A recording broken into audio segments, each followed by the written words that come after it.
Are you struggling with writing your story? Can't seem to find that breakthrough idea? That incredible burst of inspirational creative genius that you know will make your story amazing? Allow me to introduce you to consistent writing. It's simple. All you have to do is write every day. Return to the work and show up. Stick to it, because by implementing consistent writing, you will open up the channels for the story to truly unfold and create itself. You can set a timer for yourself to create a more focused session. Simply write 1 page, 2 pages, 5, or even 10 pages a day. Just show up, and even if you think the writing is bad, still get it down, because the point is in showing up, not the actual material itself. And again, by doing this, you will bring momentum and lively energy to the story you are writing, and the ideas will come to you throughout the days, possibly when you least expect it. Try out consistent writing today, and the day after, and the day after, and the day. Disclaimer: side effects may include less time allotted to other activities throughout your day, more easily overcoming writer's block, and experiencing a newfound rejuvenating magic in your creative work. Consistent writing Is not a substitute for vitamin A, vitamin B, vitamin C, vitamin D, or Eternal happiness. please do not use. consistent writing If it does not resonate for you at this moment, consult with the chambers of your heart to see if consistent writing is an appropriate strategy to implement into your writing today. If not, you may note this writing strategy down in your notebook or journal to use at a later date, and when appropriate, please use consistent writing. to bring more genius to your craft. Thanks, voice. You're welcome, little Johnny. Oh, my name's Tom.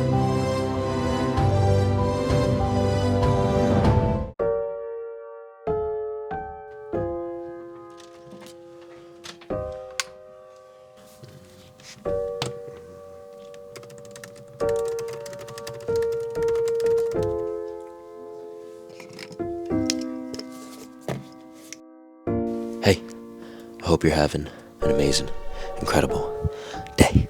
Even as I copy over ideas from the pocket journal into the outline, I'm getting ideas as I do that, new ideas. But something that I put at the beginning that kind of stood out, that I felt like sharing, was this idea of taking the time to see the emotional reactions from characters. Just in the screenplay as I'm writing, I want to be able to express that and show that, show the characters reacting to what's happening, because the emotion of the characters, that's what creates that bridge for empathy, for sympathy, for connection, for experience between the viewer and the story and the characters. And so showing that, taking the time to slow down, really taking the time to make sure that's in there, not just go through the emotions of the story, but it's about the characters who are experiencing the story. And yeah, I'm putting that right now into like a section of the outline. Under the outline, this is writing principles. So writing principles to keep in mind as I screenwrite.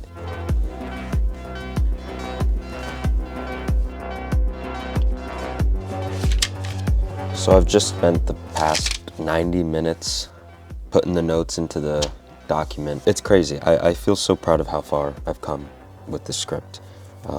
As I read this, I said this was based off of a dream that I had that I felt like it was definitely about the script. I had a dream of someone that I went to high school with giving me advice on screenwriting, and I knew it was advice from God. It says, it feels scary, but it might be saying, it being the message, the dream, that I just need to start writing, which sounds scary because this feels like the type of script that needs a precise outline, since I want it to play off like a calculated Kaufman film. And it's crazy because I do remember this feeling of this type of story and script needing to be very precise and calculated before I even touched the page of screenwriting, and it would take months and months of, getting very meticulous with each beat and scene and making sure everything makes sense, and, that type of outline, that type of idea for the script. And I just remember it feeling like such a huge mountain that didn't feel impossible to climb. I always knew I could do it, but just like, it was like, wow, it was like overwhelming. But now to see how far I've come filling out this whole outline because of all these ideas that I've been getting the past few weeks by just writing and conceptualizing. It does feel precise, but not precise in the manner that I was fearful it had to be in when I was writing this at the time. But it feels solid. It just feels so solid and so confident. Like I feel so confident and good going into this next draft that I'm going to be doing based off of this outline with all these ideas. And it's incredible. Like it was just simple. I just did it. I just started working and writing, and that big mountain that I thought was so huge, it turned out to be very achievable. So here I have the outline. There's a lot of different sections on this doc, but anyway, here I have writing principles, things to keep in mind as I write, as well as things to keep in mind about characters and just organized ideas from the pocket journal. And then down here I have my questions to ask. So these are all questions still that I don't really have answered as of now. And I know that these questions will continue to increase as I put more ideas from this journal into the outline. But by the end of this week, before we go into the scratch draft, intense writing stage next week, I want to have all of these questions more or less answered, or addressed. Oh, also, I did do a lot of note-taking last night when I was in bed. I was writing for like an hour, I wrote like a whole scene out in my notebook. Like I basically did screenwriting last night just in my journal where I take notes when I'm in bed before sleep. I was just writing, and I was listening to some music from my playlist that I like to listen to as I write, and it was just vivid scene downloads. Just like I saw the scene, I heard the lines, I was laughing out loud because of the humor that I was writing, and that's how you know it's funny, if you laugh at your own stuff. So that was great, and that's going to help so much with the scratch draft because I'm just going to translate all of that into the draft itself, like basically word for word. So yeah, we just did 90 minutes of the idea transfers. We're good for today.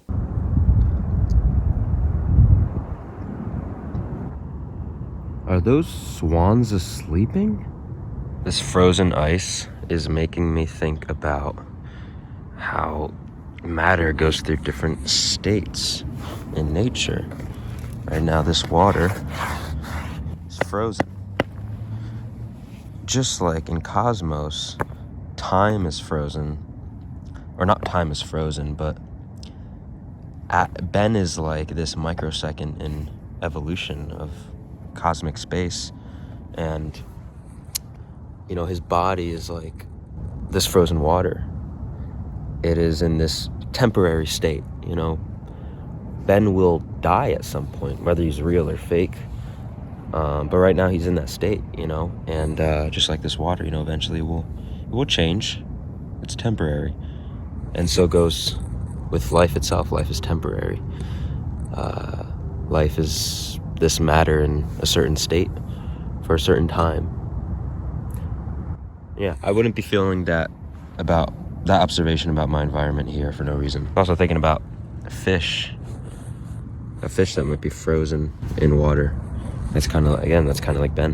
Ben's frozen in his time right now, and so because it's temporary, you might as well enjoy life while it's here. So how do I show that? How do I portray the temporary nature of life itself? I'm thinking about the spaceship, and I'm thinking about like the thing that Ben or the space mate is plugged into to become Ben. It's got to be like this, like kind of like sun, something to represent this temporary state of like water, something with like cosmic imagery or like a sun, star, space thing that's like currently working, but it's like a battery. It's gonna shut off at some point, and that's Ben's life.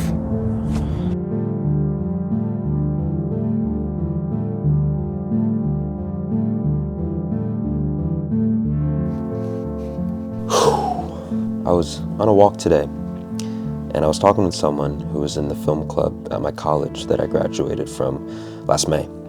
And at the end of the conversation, he told me, we were talking about filmmaking and the projects we're working on. I was telling him about the script, and he said, it's not about the resources that you have, it's about what you do with those resources. And I wrote that down. And whenever I've talked about this, script, this story to other people, sometimes they'll say things and they just stick out, and I know it's the message that I need to hear. So when you tell your projects and you share your projects with other people in a sort of collaborative way or an idea session way, or even just sharing good things about it, really, really listen to what they have to say, because really, really listen and take it in. And because sometimes some certain things stick out, and it's what you need to hear, and they're part of the path that guides you as you put one foot in front of the other with each project that you do. I watched 2046. That was amazing. So original.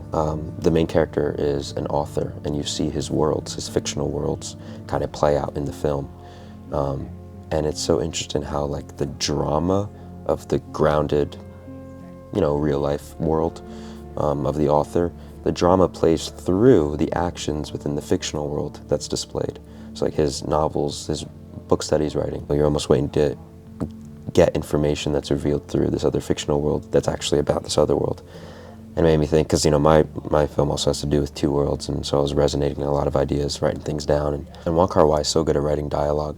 I noticed that in a lot of the interactions between characters in this film, it's just, it seems like Wong Kar-wai is always finding this, specifically in this film, this opportunity for tension, for conflict, for butting heads, for, you know, just really taking advantage of the chemical reactions that happen, the cinematic chemical reactions that happen when two characters talk, and what kind of dispute can come up, or what kind of thematic collision can happen. That's something that I want to work on. It's a skill that I definitely want to intentionally cultivate as I go into this draft coming up.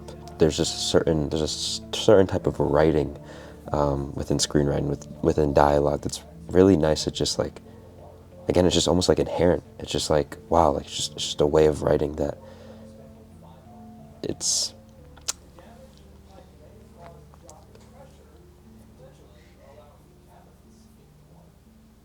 it naturally reflects the characters and who they're about, and the differences between the characters. It's naturally able to communicate those ideas through their colliding dialogue. So yeah, it's something I just was very inspired by as I was looking at, as I was watching that film. Oh yeah, there was an idea that I read about in this pocket journal that I took down like a couple weeks ago that I didn't know. I just got like a sign, an idea for something that I knew was trying to tell me something about the script, and I put it down. I didn't know what it was. Now, as I write it down in the outline, given what's happened the past few days, just other ideas that I've gotten the past few days, now I can connect that idea with another one.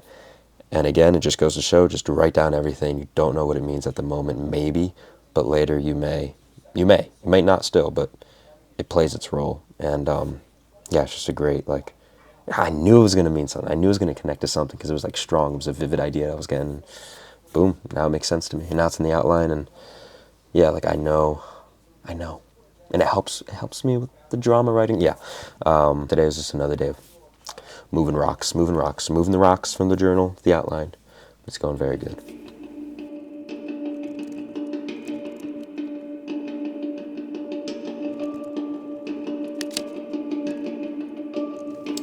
So I realized I never filmed an outro for this video, but we have come to the end of the outline stage, and we have moved in to the scratch draft hustle phase. Actually, I already started screenwriting. I'm about 20 pages into the scratch draft. Now I have my whole outline here, which is where I organized all the ideas that I've been conceptualizing the past 3 weeks. And honestly, my reflection at the end of all of this is I have a huge faith and trust that I have all of the ideas that I need right now.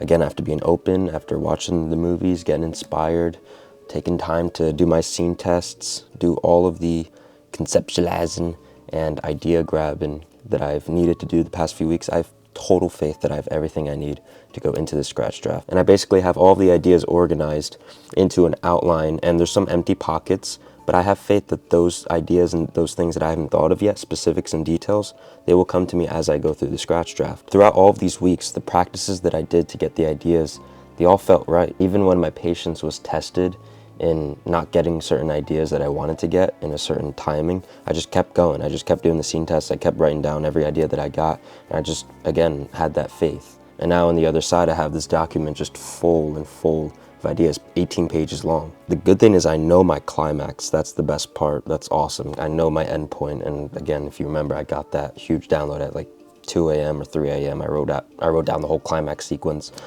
So that's super helpful to have in the outline. I know that when it comes to getting specifics, when I'm in the scratch draft, that's going to help a lot, because I know where I'm getting. I know where my end point is. And though we have come to the end of the conceptualizing stage, the conceptualizing is not going to stop. I'm going to keep doing that. I'm going to keep getting ideas. I'm already writing down ideas. Again, I'm like 20 pages into the scratch draft already.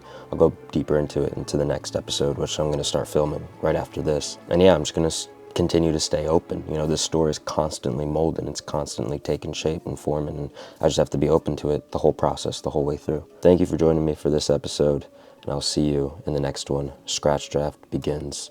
It's already begun, and it feels good. God bless. Dream on. Peace out.